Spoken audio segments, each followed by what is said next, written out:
주님의 이름으로 문안드립니다.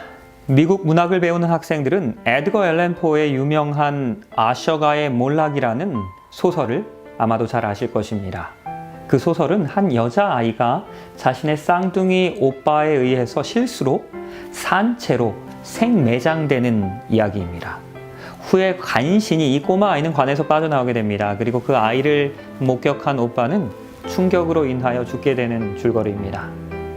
오늘날 이와 같은 생매장은 실제 우리의 삶 가운데서 거의 일어나지 않고 있습니다.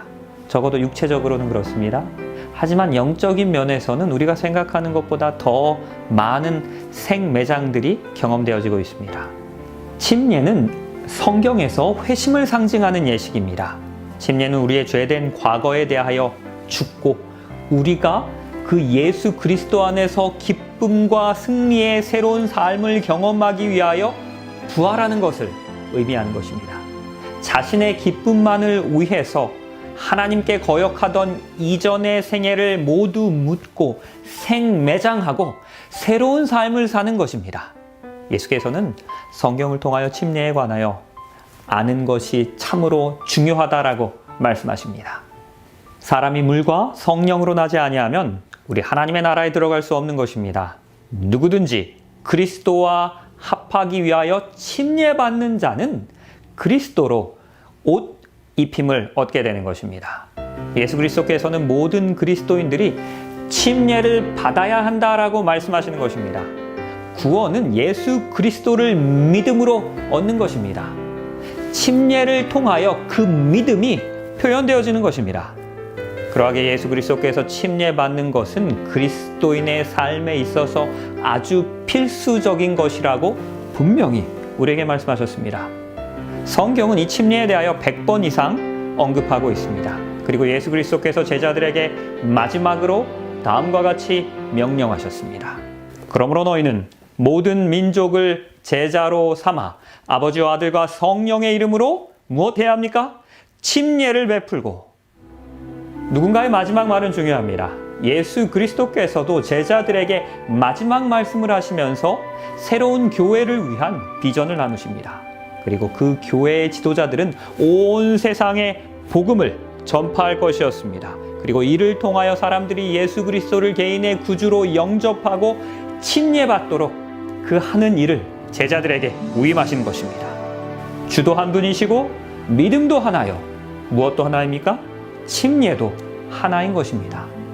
성경에 나오는 단 하나의 참된 침례 방법은 물속에 완전히 잠기는 것입니다. 침례라는 단어는 문자적으로 담그다 혹은 잠기다라는 의미를 가지고 있습니다. 이 단어는 그리스어 단어인 밥티조에서 파생되었습니다. 그러하기에 침례의 또 다른 의미는 잠김입니다. 성경에서는 침례를 언급하면서 단 한 번도 뿌린다거나 붓는 것을 의미하는 단어를 사용하지 않고 있습니다. 그리고 예수 그리스도의 모본을 통해서도 이에 대하여 확증할 수 있습니다. 그때 예수께서 갈릴리 나사렛으로부터 와서 요단강에서 요한에게 침례를 받으셨습니다. 그리고 곧 물에서 들어갔다가 물에 잠겼다가 물에서 올라오시는 것입니다. 이때에 하늘이 갈라집니다. 그리고 성령이 비둘기같이 자기에게 내려오심을 보았습니다. 예수 그리스도께서는 요단강 물 속에 들어가셨다가 물 밖으로 올라오신 것입니다. 침례 요한은 요단강에 물이 많았기 때문에 그 장소를 선택한 것입니다. 예수 그리스도께서는 물에 완전히 잠기는 침례 예식을 받은 것입니다. 그러나 오늘날 많은 교회들이 물에 잠기는 침례 대신에 세례 의식을 행하고 있습니다. 이 세례의 기원에 대해서는 여러 가지 학설들이 있지만 한 가지 확실한 것은 이러한 방식들이 이 성경이나 혹은 예수님 그리고 제자들에게서 비롯되지 않았다는 것입니다. 물에 잠기는 침례는 예수 그리스도께서 돌아가신 이후에도 수백 년 동안 교회에서 행해지던 침례 예식의 방법이었습니다. 하지만 새로운 방법의 침례가 시간이 지나면서 교회 안으로 들어오게 됩니다. 그리고 점차 전통으로 자리 잡게 되었던 것입니다. 사실 현재 많은 교회들에서는 예전처럼 물속에 잠기는 침례 예식을 행하고 있지 않습니다. 침례탕은 이제는 오래된 교회들에서나 찾을 수 있습니다. 현재는 이 물에 잠기는 침례 대신 뿌리는 세례로 이 예식이 대체되어 있습니다. 그러나 여기에서 우리가 분명히 알아야 할 중요한 점은 현재 행해지고 있는 이런 다른 방식의 세례와 같은 방식의 침례는 성경이 아닌 단지 교회들의 전통에 기초한 것이라는 사실입니다. 하지만 이 성경은 분명히 우리에게 이야기합니다. 사람의 말들보다는 사람의 전통이나 유전보다는 하나님께 순종하는 것이 마땅한 것입니다. 이에 명하여 수레를 멈추고 빌립과 내시가 둘 다 물에 내려갑니다. 그리고 빌립이 침례를 베풀었습니다. 그리고 둘이 물에서 다시 올라옵니다. 이때 주의 영이 빌립을 이끌어갔습니다. 그리고 그 내시는 기쁘게 길을 가므로 그를 다시 못하게 됩니다. 이 말씀을 통해서 사도들이 이 침례의 방식을 전혀 변경하지 않았다는 것을 우리는 분명하게 알 수 있습니다. 빌립과 에티오피아 관리는 그 물속으로 들어갔다가 물 위로 올라왔습니다. 이들은 물에 완전히 잠기는 침례의 예식을 예수 그리스도의 모본을 따라 행한 것입니다. 이제는 왜 주저하느냐? 일어나 주의 이름을 불러 침례를 받고 너의 죄를 씻으라 하더라. 물은 영적인 정결을 상징합니다. 또한 순결과 새로운 시작을 상징하기도 합니다. 성경은 모든 사람들이 죄를 범하였기 때문에 우리 하나님의 영광에 이르지 못하였다라고 말하고 있습니다.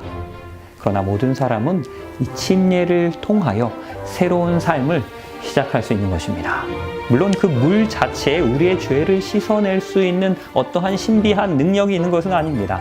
그 물은 단순히 하나님께서 우리의 삶 속에서 행하시는 역사를 상징하는 것입니다. 로마서 6장 4절에서는 이 침례가 가지는 성서적인 세 가지의 상징적 의미를 다음과 같이 이야기합니다. 그러므로 우리가 그의 죽으심과 합하여 침례를 받았으므로 그와 함께 장사되었나니 이는 아버지의 영광으로 말미암아 그리스도를 죽은 자 가운데서 살리심과 같이 우리로 또한 새 생명 가운데서 행하게 하려 함입니다. 침례는 이전의 죄된 삶을 씻어내는 것입니다. 그리고 예수 그리스도 안에서 새로운 삶을 시작하는 것을 상징합니다. 또한 침례는 죄된 자아가 죽고 새로운 삶으로 태어나는 것을 의미하는 것입니다. 그리스도의 죽음과 장사와 부활을 경험하는 표시가 바로 침례인 것입니다.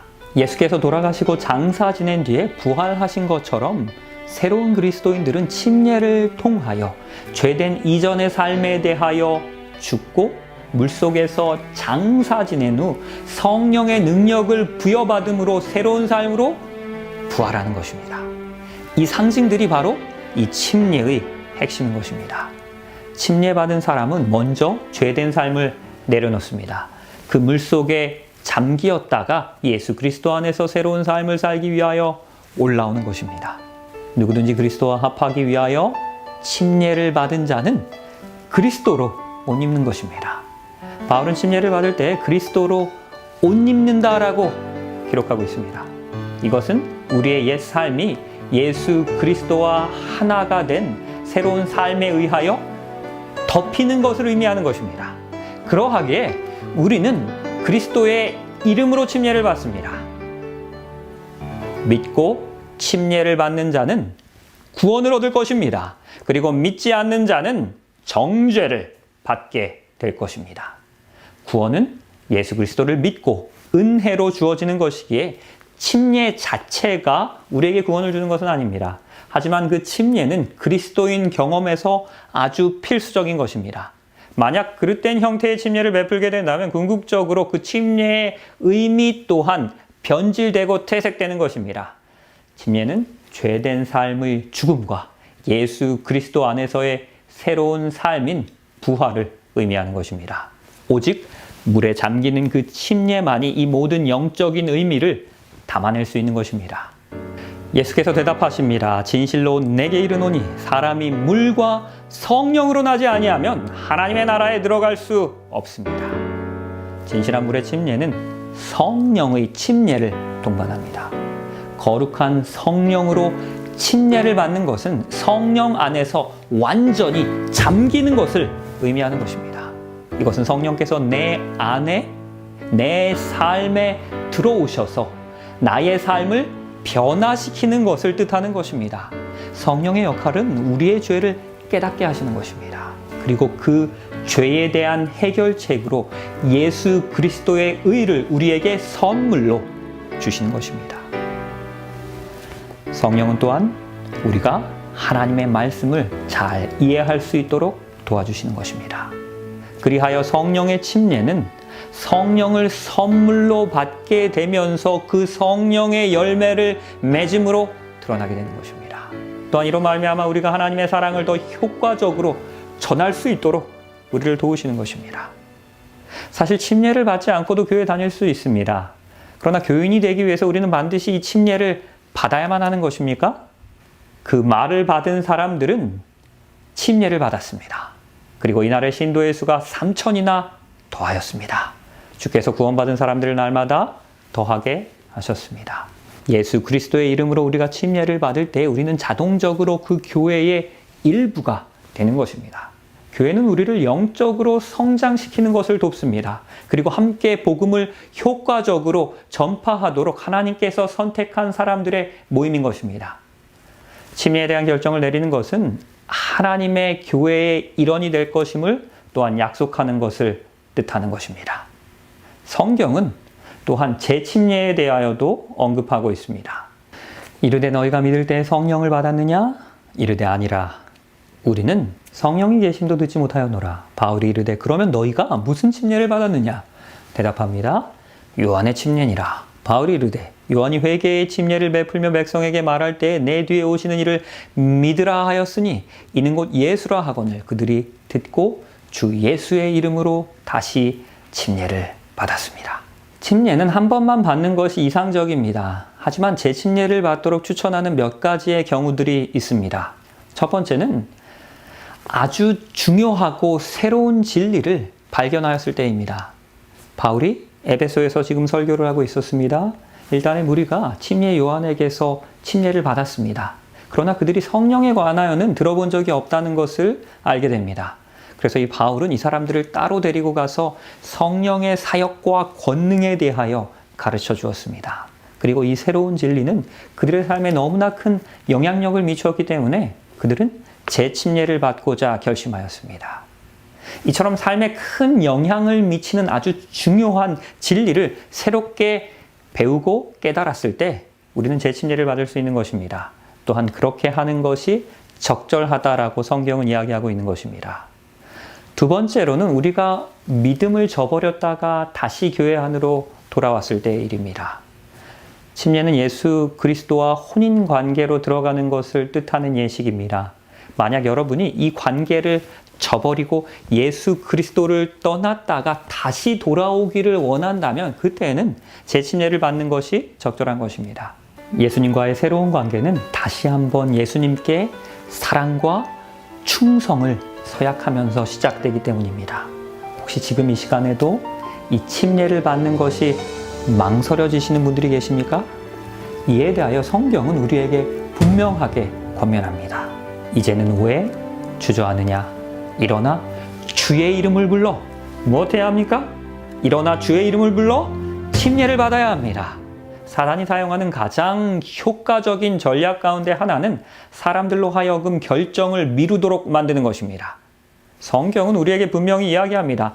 왜 어찌하여 주저하느냐? 이 정도면 충분하다라고 생각될 때까지 침례를 미루지 말아야 합니다. 이제는 나 깨끗하다라고 느껴질 때까지 기다리지 말아야 합니다. 다른 사람들이 당신은 이제 침례를 받을 만한 사람입니다라고 인정할 때까지 기다릴 필요도 없습니다. 성경은 우리에게 이야기합니다. 예수 그리스도를 믿을 때에 그 예수 그리스도를 나의 개인의 구주로 영접할 때에 이제는 일어나 침례를 받으라는 것입니다. 지체하지 말게 되시기 바랍니다. 새로운 삶을 살기 위하여 바로 오늘 침례를 받기로 결심하게 되시기 바랍니다. 그때에 하늘로부터 큰 소리가 날 것입니다. 너는 내 사랑하는 아들이라 내가 너를 기뻐하노라. 예수 그리스도께서 침례를 받으셨을 때 하늘로부터 하나님께서 기뻐하시는 음성이 들렸습니다. 내가 너희에게 이르노니 이와 같이 죄인 한 사람이 회개하면 하늘에서는 회개할 것이 없는 의인 99으로 말미암아 기뻐하는 것보다 더하리라. 우리가 결심하고 침례를 받을 때 온 하늘이 기뻐합니다. 오늘 말씀을 다시 한번 정리합니다. 침례는 그리스도인의 삶에 있어서 가장 중요한 것 중에 하나입니다. 필수적인 것입니다. 그리고 오직 물속에 완전히 잠기는 방법의 침례만이 성서적입니다. 그리고 그 방법만이 침례 예식이 갖는 모든 상징적인 의미를 온전히 담아낼 수 있습니다. 침례는 죽음과 그리고 장사와 부활의 상징인 것입니다. 오늘 이 시간 예수 그리스도를 개인의 구주로 다시 한번 영접하고 그리고 그의 모본을 따라서 새로운 시작을 위하여 하나님의 말씀에 기초한 그 침례를 받기로 다시 한번 결심하실 수 있는 이 시간 되시길 바라면서 오늘 말씀을 줄이도록 하겠습니다.